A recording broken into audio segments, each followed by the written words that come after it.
I'm going to summarize what we talked about today, Mike, and then I want to get your final thoughts on the topic. So I'm talking to my friend Mike Gartner, and we're talking about Holman Logistics. So built to last inside Holman Logistics, 162 years old.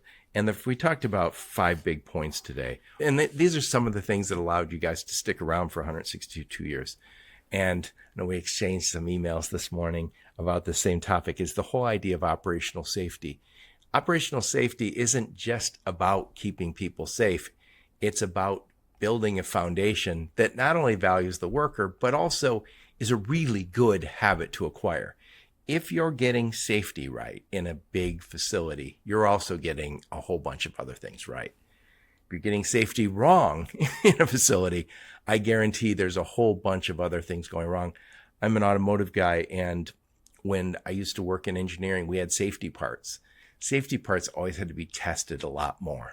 I won't mention the OEM, but we tested a whole bunch of these parts one time as a separate study and found out that even our safety parts did not have the quality level that we wanted them to. And we're like, these are the safety parts. What are we doing for the other parts that are not deemed safety? So anyway, operational safety, super important. One of the reasons you guys have been around for 162 years.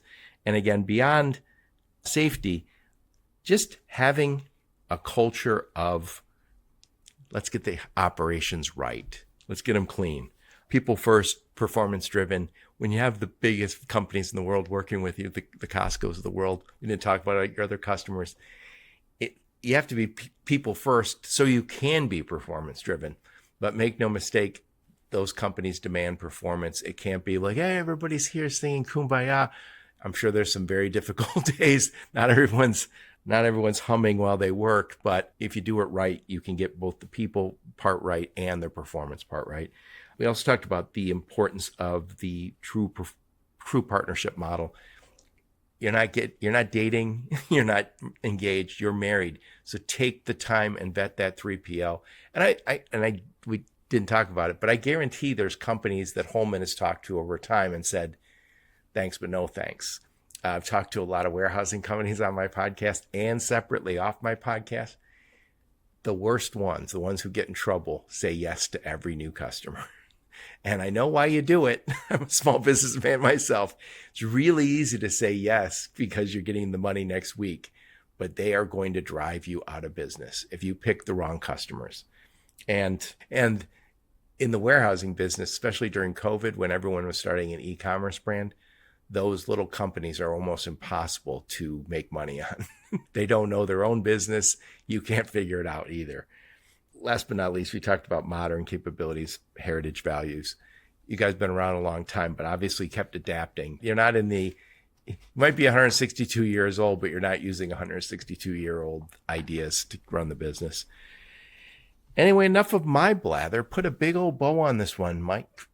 Final thoughts on the topic. Again, safety is a journey to zero, and it really creates an environment, a great place to work, and that's really what we're trying to create. So again, as you said, we can deliver the right experience for the customer. And being a thinking company, hopefully we can bring some good ideas, good solutions. And as I mentioned before, gain sharing, I think, is the way to build that long-term partnership. So we bring ideas, we share the benefit, and everybody wins at the end of the day. Yep. And who's the ideal type of customer for you? I don't mean just in terms of industry, but in terms of the partnership values you're looking for. It tends to be kind of the middle market customer. And we've got some long-standing relationships with multinationals, and we value those relationships. Kind of the emerging customer is one, I call it the middle market. They may or may not have a big supply chain team. They're really they value kind of the values that we bring, back to your point about kind of shared values. And they look for ideas, they look and really embrace the thinking that we can bring to the table. From what I've learned on my podcast, it seems as if the middle market companies often gain the most from a partnership like this. The big companies kind of know what they want.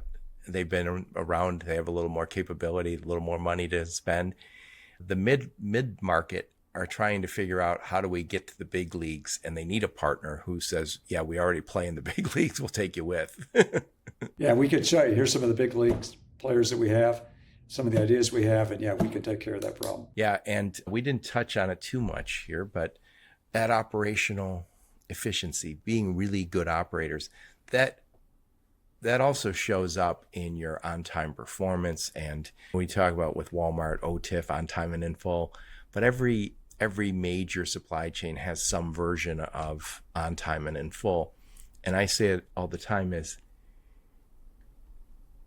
yeah, if you got charged as a brand $1,500 because you were out of stock, and you say, oh, now I'm angry with my 3PL, that $1,500 or $1,800 that you got billed, that's the small number.